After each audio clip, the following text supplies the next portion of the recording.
In 1989, Japanese engineers built an engine so fast it won 29 races in a row, not 29 out of 30 every single race it entered. The competition didn't just lose, they went home and pushed the rule makers to change the rules so it couldn't race again. That engine never officially made it to America. The government made sure of that. That sums up Japanese performance engineering. They built machines so advanced that regulators, racing officials, and even governments had to step in and say enough. Some engines were banned from import, others from racing. One was banned just for being too quiet and too powerful for its time. Another was kept a secret on paper. It made 276 horsepower, but no one really believed that number. Here are 11 Japanese engines that were so powerful, advanced, or dominant that America either banned them, blocked them, or acted like they didn't exist. Number 11, Honda F20C S2000. At the end of the 1990s, Honda's engineers set out to build a naturally aspirated four-cylinder that would make more power per liter than almost anything else on the road.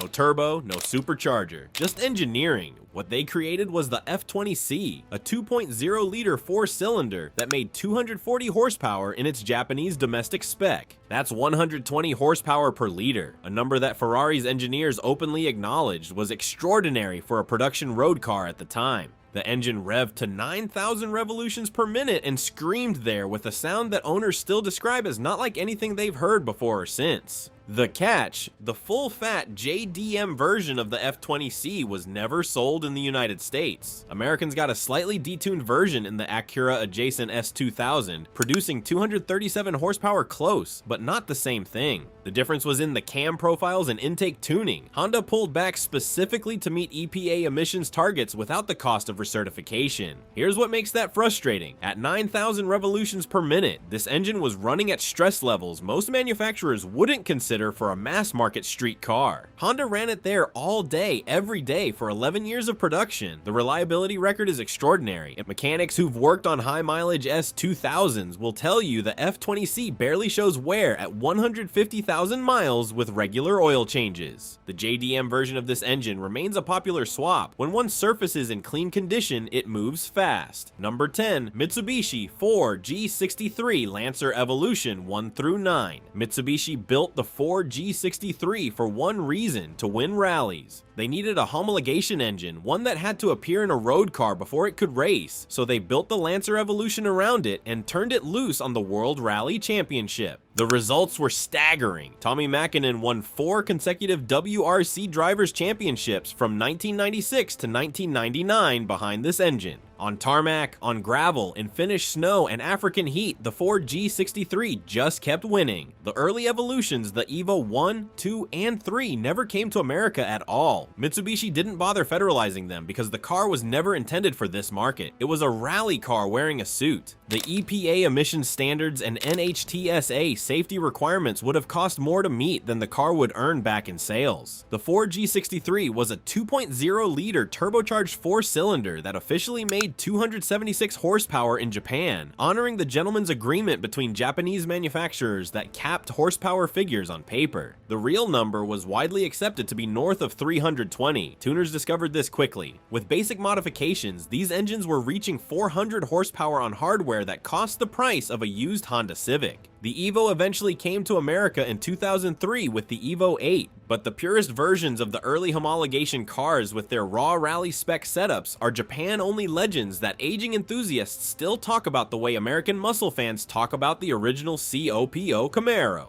Number 9, Mazda 20 BREW Cosmo. Most people know the 13B rotary from the RX-7. Fewer realize that Mazda took things even further with the 20B. The 20 BREW was a 3-rotor sequential twin-turbo engine, not 2 rotors like every other Mazda. 3. It displaced 2.0 liters and officially made 276 horsepower again, the gentleman's agreement number. The real output was closer to 300, and the power delivery was smooth in a way that piston engines find it hard to replicate. Rotary engines don't have the same reciprocating mass as conventional motors. The 20B just builds speed in one seamless wave. Mazda put it in the Yunus Cosmo, a Grand Tourer launched in 1990. The Cosmo also happened to be the first production car in the world equipped with GPS navigation and a touchscreen in 1990, when Americans were still using paper maps. None of this came to America. Mazda never attempted to federalize the Cosmo, and the 20B never met EPA emission standards for import. The car was Japan only for its entire production run. Only about 6,000 were ever built. Finding one in any condition is difficult. Finding one that hasn't been modified is close to impossible. The 20BREW is often just a footnote, but it deserves more attention. It was a more powerful, smoother version of an already beloved engine, paired with a car that was ahead of its time in nearly every way. Number 8. Toyota 1GZ Century.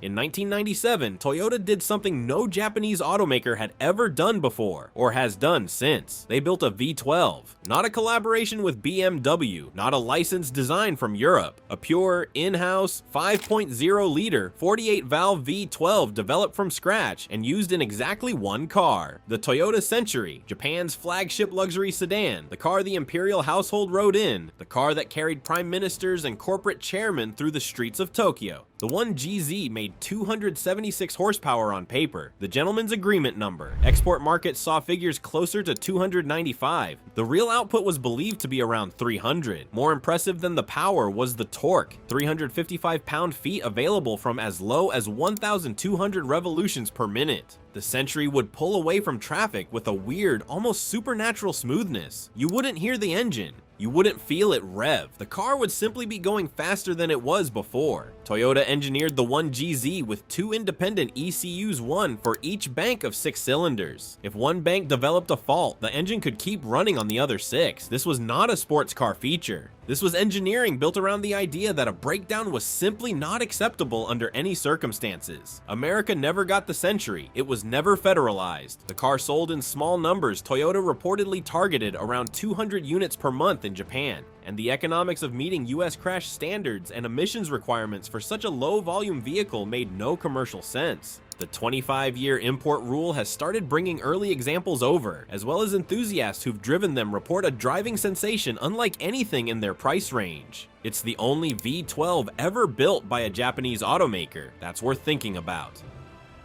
Number 7. Nissan SR20 Silvia S15.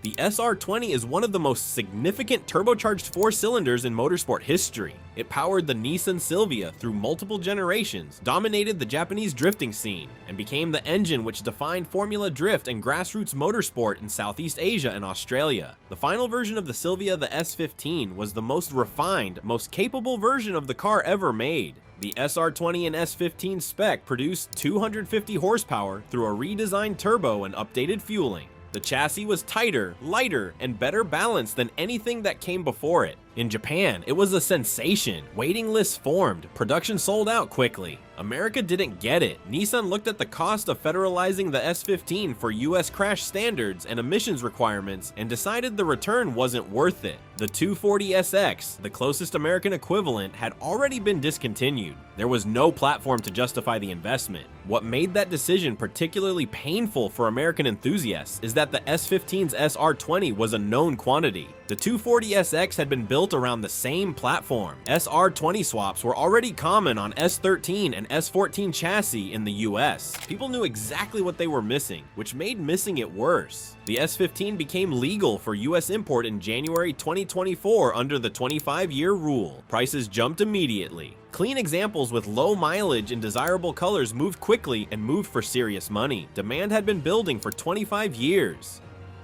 Number 6. Honda C30A NSX.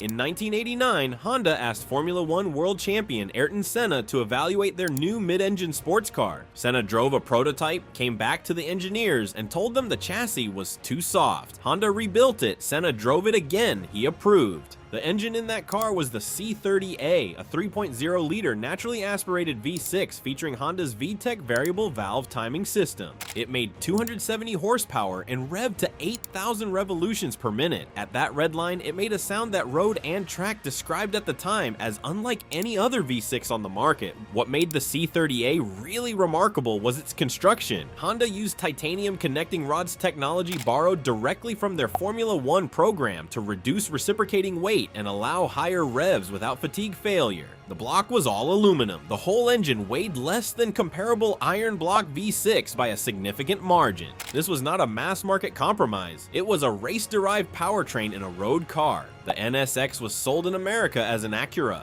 but the JDM Spec C30A with its slightly more aggressive cam timing was never federalized for the US market in that configuration. American buyers got a version detuned to meet EPA standards at the time. The difference in output was small on paper. Drivers who have compared both say the JDM version pulls differently at high revs, and the sound changes noticeably above 7,500 RPM. Enzo Ferrari reportedly walked through the NSX's unveiling at the 1989 Tokyo Motor Show and said nothing publicly. Number 5. Mitsubishi 6 G72 Twin Turbo GTO 3000 GT. Here's a story that doesn't get told enough. The Mitsubishi 3000 GT VR4 was sold in America. Americans drove this car. They thought they had the full picture, but they didn't. The Japanese domestic market version, sold as the GTO, carried the 6G72 twin turbo V6 tuned to 276 horsepower under the gentleman's agreement. But in export markets like the United States, something unusual happened in reverse. The car was actually rated at up to 320 horsepower for certain model years, because American regulations didn't have the same horsepower ceiling that Japanese manufacturers had imposed on themselves. The twist is that Japan got exclusive GTO trims that America never saw, more aggressive factory suspension tuning, different aerodynamic configurations, and special editions that Mitsubishi reserved for domestic sale only. The car that arrived in US showrooms was a watered-down version of what Japan kept for itself. American buyers were paying for a car they thought was the real thing, not knowing Japan had held something back. The 6G72 twin turbo was genuinely ahead of its time regardless of market. It featured active aerodynamics, a rear spoiler that deployed automatically at speed, active exhaust valve tuning, and four-wheel steering, all of this in 1990. The technology list reads like a 2010 car described a decade early. Finding a low-mileage, unmodified JDM GTO today is surprisingly difficult. Most were modified, driven hard, or lost to time. The ones that survived clean are rising in value steadily. Number 4. Mazda 13 BREW RX7FD. The 13BREW is not a conventional engine. It has no pistons, no connecting rods. Two triangular rotors spin in an eccentric housing, and each face of each rotor acts as its own combustion chamber. The result is an engine that displaces 1.3 liters and runs with the smoothness of something twice its size. In the FDRX7, Mazda fitted a sequential twin-turbo system to the 13B, a small primary turbo for low-end response, a larger secondary that came on at higher revs. The transition between the two was engineered to be seamless. The result was a power delivery that climbed in one unbroken arc from idle to the 8,000 RPM redline.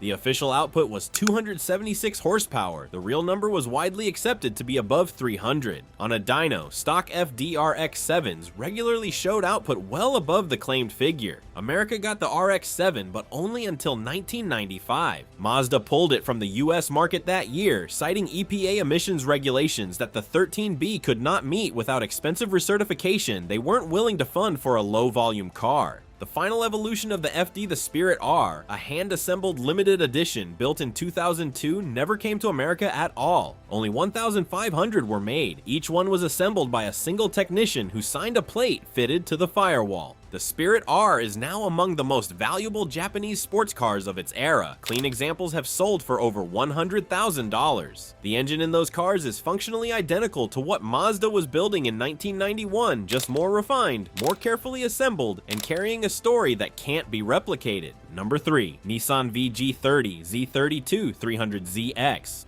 In 1990, Nissan launched the Z32 300ZX, the twin-turbo version powered by the VG30, a 3.0-liter DOHC V6 with 2 Garrett turbochargers and dual intercoolers made 300 horsepower and reached 60 miles per hour in about 5 seconds flat. That was supercar territory in 1990. Ferrari's 348 ran similar numbers. The Porsche 911 Turbo was in the same conversation. The Z32 was developed with the help of a Cray supercomputer for aerodynamic modeling technology borrowed from aerospace engineering. The chassis used double wishbone suspension suspension front and rear. The turbo models got super high-gas four-wheel steering. This wasn't a sports car built to a budget. This was Nissan's answer to Europe, built with no compromises. Here's the part that doesn't get told often enough. The VG30 in Japan was actually rated at 276 horsepower, the gentleman's agreement ceiling, but the version sold in America was rated at 300. Nissan bumped the US figures because American regulations didn't carry the same horsepower ceiling that Japanese manufacturers had agreed to impose on themselves domestically. The car was faster in America on paper than it was in Japan, even though it was the same hardware. More significantly, the 300ZX was so fast, so dominant, that it was among the cars that effectively forced Japanese manufacturers to sit down and formalize the gentleman's agreement in the first place. The car was too powerful for what Japan wanted to acknowledge on paper, so the industry changed its own rules around it. Nissan discontinued US sales of the 300ZX in 1996. The car continued in Japan until 2000.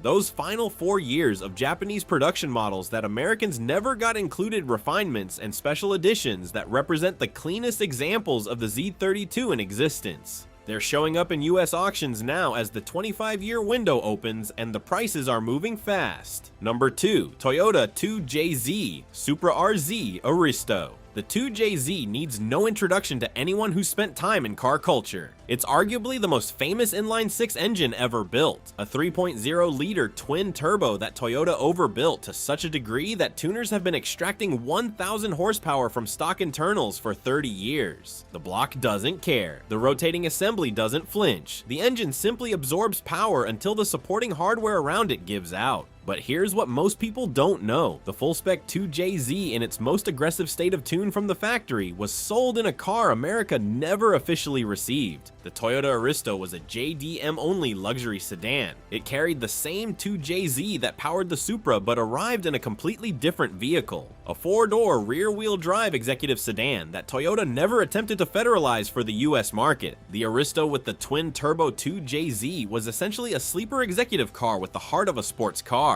Japanese executives were commuting in 276 horsepower luxury sedans. American buyers could only get the Lexus GS, which received a detuned, naturally aspirated version of the engine. The Supra itself, while sold in America, received a detuned 2JZ producing 320 horsepower in US trim, versus the JDM version, which officially made 276 but was believed to be making closer to 330 or more at the crank. The difference was in the boost pressure and ECU mapping. The JDM version ran more aggressively from the factory, and the gentleman's agreement number was widely understood to be fiction. The reason tuners gravitated so hard to the 2JZ is the engineering Toyota built into it. The cast iron block, forged internals, and conservative factory tune meant the engine had enormous headroom. The car community has been discovering what was left on the table ever since. Number 1, Nissan RB26, Skyline GTR R32, R33, R34. In 1989, Nissan entered the RB26-powered R32 Skyline GTR into Japan's Touring Car Championship. Over the next 4 years, it won every single race it entered, 29 races, 0 losses. The competition lobbied the governing body. The rules were changed. The R32 was briefly banned from the series for being extremely dominant. It then went to Australia's Bathurst 1000, one of the toughest endurance races in the world, dominated for decades by Australian V8 muscle. The R32 won in 1991 and again in 1992. Australian fans were furious. The media called it Godzilla, not as a compliment, but because it was destroying things that weren't supposed to be destroyable. The RB26 was a 2.6-liter twin-turbocharged inline-six. It officially made 276 horsepower in Japan. The gentleman's agreement number. Dyno tests on stock R32s showed real-world figures considerably higher. The R34, by the time production ended in 2002, was widely accepted to be making 330 or more horsepower at the crank despite the 276 figure on paper. Nissan's engineers weren't even trying very hard to hide it. America never officially received any version of the R32, R33, or R34. Nissan didn't attempt to federalize the Skyline for the US market. The cost of meeting NHTSA, safety standards, and EPA emissions requirements for a right-hand drive, low-volume sports car car was never going to make financial sense. So Americans watched through magazines, through Gran Turismo, through Fast and Furious, while the rest of the world drove the car they could only dream about. For 15 years after the R34 was discontinued, it sat barely out of reach under the 25-year import rule. The RB26 didn't just power a great car, it powered a car that was banned, locked out. The 25-year rule finally opened the door, but the legend grew during the years it was closed.